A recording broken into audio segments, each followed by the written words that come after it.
Praise the lord. మన ప్రభువును రక్షకుడైన యేసుక్రీస్తు నామములో మీ అందరికీ శుభాలు తెలియజేస్తున్నాను. I greet you very good morning. మీరందరూ బాగున్నారు కదా? మీరు ఆధ్యాత్మికంగా, మానసికంగా, శారీరకంగా అభివృద్ధిలోకి రావాలని, బాగుండాలని మీకోసం నేను ప్రార్థన చేస్తున్నాను. ప్రతిరోజు వింటున్న వాగ్దానం మీ పట్ల నెరవేర్చబడాలని నేను దేవుని సన్నిధిలో విజ్ఞాపన చేస్తున్నాను. ఈరోజు దేవుడు తన వాగ్దానం ద్వారా మనతో ఏం మాట్లాడుతున్నారో ధ్యానం చేద్దాం. చూడండి, బైబిల్ ఉన్న వాళ్ళందరూ ఓపెన్ చేయండి. కీర్తనల గ్రంథము 68వ అధ్యాయము 19వ వచనంలో రాయబడింది, ప్రభువు స్తుతినందును గాక, అనుదినము ఆయన మా భారం భరించున్నాడు, దేవుడే మాకు రక్షణకర్త అయి ఉన్నాడు. హల్లెలూయా. ప్రభువు స్తుతినందును గాక. మనం ఆరాధించే దేవుడు స్తుతులకు పాత్రుడని, స్తుతి సింహాసనం పైన ఆసీనుడై ఉన్నవాడని, ఆయన ఆరాధనకు యోగ్యుడని. మనం దేవుణ్ణి అన్ని విషయాల్లో స్తుతించవచ్చు. మన జీవితంలో దేవుడు ఎన్నో మేలు చేశారు కదా, ఎన్నోసార్లు కాపాడారు, ఎన్నోసార్లు నడిపించారు, మనల్ని క్షమించారు. ఆయన చేసిన ప్రతి మేలుని జ్ఞాపకం చేసుకుంటూ ఆయన స్తుతించవచ్చు.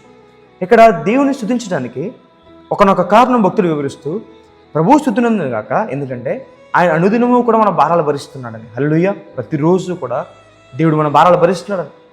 కొంతమంది ఇలా అనుకుంటారు, దేవుడు కేవలం గుడ్ ఫ్రైడే రోజున మాత్రమే మా భారాలు భరిస్తున్నాడేమో, లేదంటే కొంతమంది దేవుడు కేవలం ఈస్టర్ రోజున మాత్రమే మా భారాలు భరిస్తున్నారేమో, లేదంటే సండే రోజు మాత్రమే దేవుడు మా భారాలు భరిస్తున్నారు అనుకుంటారు. కానీ లేదు, ప్రతిరోజు కూడా నువ్వు ఎప్పుడైతే దేవుని సన్నిధికి వచ్చి ప్రార్థన చేస్తావో ఆ ప్రతిరోజు కూడా దేవుడు నీ భారాన్ని భరించడానికి సిద్ధంగా ఉన్నాడని బైబిల్లో రాయబడింది. ప్రభు పిలుస్తున్న మాట కదా, ప్రయాసపడి భారం మోయిచున్న సమస్త జనులారా నా యొద్దకు రండి, నేను మీకు విశ్రాంతి కలుగ చేస్తాను. ఈరోజు ఒకవేళ ఏ భారం గుండా నువ్వు వెళ్తున్నావు, విశ్రాంతి లేక, నెమ్మది లేక, దుఃఖంతో, టెన్షన్స్తో, కలవరంతో ఉన్న నీవు దేవుని యొద్దకు వస్తే, ఆయన సన్నిధిలో నువ్వు నీ హృదయాన్ని కుమ్మరిస్తే, దేవుని దగ్గర నువ్వు ప్రార్థన చేస్తే, ఆయన పాదాల దగ్గర నువ్వు కూర్చుంటే దేవుడు నీకు విశ్రాంతి ఎలా చేస్తారని, ఆయన నెమ్మదిని నీకు ఇస్తారని, నీ భారం ఆయన భరిస్తారని దేవుని వాక్యం సెలవిస్తుంది.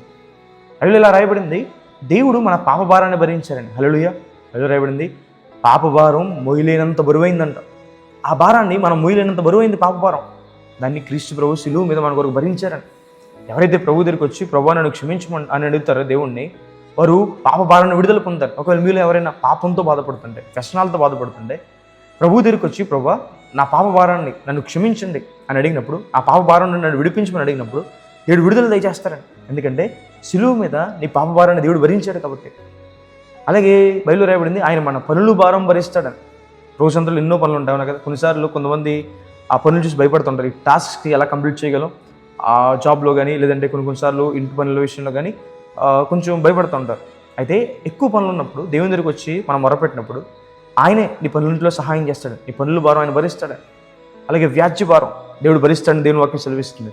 అంటే అర్థం ఏంటంటే, ఎవరు నేను మోసం చేయాలనుకున్నా, గొడవ పెట్టుకోవాలనుకుంటున్నా, కీడు చేయాలనుకుంటున్నా, నీకు అన్యాయం చేయాలనుకుంటున్నా, నిన్ను కిందకి అనగదొక్కాలనుకున్నా, అలాంటి విషయాల్లో దాన్ని వ్యాజ్య భారం అన్నమాట. ఆ గొడవలు దేవుని దగ్గరికి వచ్చి నువ్వు విజ్ఞాపన చేసినప్పుడు ఆ వ్యాజ్య భారాన్ని కూడా దేవుడు భరిస్తాడని.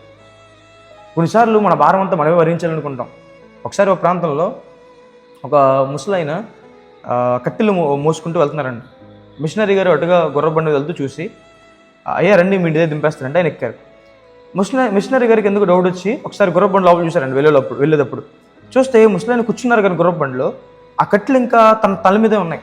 అడిగారంట మిషనరీ గారు, అయ్యా ఏంటయ్యా కట్టెలు ఇంకా తల మీద పెట్టుకున్నారంటే ఆ ముసలాయన అన్నాడంట, గుర్రబండి నన్ను మోస్తుంది కానీ కట్టెలు మోస్తుందని అడిగాడంట. ఆయనకి తెలియని విషయం ఏంటంటే, ఆయన తీసుకెళ్ళి గుర్రబండి లోపల పెట్టకపోయినా, లేదా నెత్తి మీద దించకపోయినా గుర్రబండే మోస్తుంది కదా, అవునా కదా? కొన్నిసార్లు మన జీవితంలో మనం అనుకుంటాం, దేవుడి పనుల భారం భరిస్తాడు ఏంటండి, ఈ వ్యాజ్య భారం దేవుడు భరిస్తాడా, లేదంటే ఈ పాప భారం దేవుడు భరిస్తాడు అనుకుంటాం. కానీ బైబిల్ సెలవిస్తుంది, దేవుడు మీ భారాలు భరిస్తాడు. ప్రతిరోజు కూడా నువ్వు దేవుని సందుకు వచ్చి విజ్ఞాపన చేస్తే ప్రతిరోజు కూడా దేవుడు నీ పాప భారాన్ని, వ్యాజ్య భారాన్ని, పనుల భారాన్ని భరిస్తున్నాడు. అన్ని పనులన్నింటిలో నీకు సహాయం చేసేవాడు. ఈరోజు ఏ పనులు అయితే చేయాలనుకుంటున్నారు, ఏ పనుల కోసం అయితే వెళ్తున్నారు, దేవుడు మీకు సఫలత దయచేస్తాడని. ఒకవేళ ఎవరో గొడవ పెడతాను, లేదంటే ఇలా చేస్తాను అలా చేస్తాను బెదిరిస్తుంటే ఆ వ్యాజ్యాన్ని దేవునికి అప్పగించండి. ఆ భారం భరించే దేవుడు మనకు ఉన్నాడని, నాకు సహాయం చేసే దేవుడు ఉన్నాడని. కాబట్టి ఈరోజు ప్రార్థన చేసుకుందాం. చూడండి, ప్రభా సర్వశక్తిమంతుడా, జీవం గల దేవేశ్వర మీకు వందనాలు వేసాను. ఈరోజు వాగ్దానం ద్వారా ప్రభా మాతో మాట్లాడినందుకు మీకు వందనాలు వేసాను. ప్రభా ఈరోజు ఎందరైతే ప్రభా ఈ వాగ్దానం వీక్షించారో, విశ్వసిస్తున్నారో ప్రభా, వారి జీవితంలో మేలు చేయండి. ఇంకా పాపంలో బాధపడుతున్నారు ప్రభా, ఆ పాప భారాన్ని మీరే భరించండి. ఆ భరించినందుకు మీకు వందనాలు వేసాను. పాప భారాన్ని వారికి విడుదల తెచ్చండి ప్రభా. అలాగే తండ్రి జీవం గల దేవేశ్వర ప్రభా, వ్యాజ్య భారం ప్రభావ, మోసం గుండా, అన్యాయం గుండా, అక్రమం గుండా వెళ్తున్న వారి జీవితంలో సహాయం చేయండి. వాటి నుండి విడిపించుకున్న ప్రభావ బ్రతిమాలుకున్నాను. ఈ రోజు అంతటి పనుల్లో ప్రభావ ప్రతి ఒక్కరికి సహాయం చేయండి, మీ సహకారాన్ని అందించండి, మేలు చేయండి, కృపణ గురించి దేవా.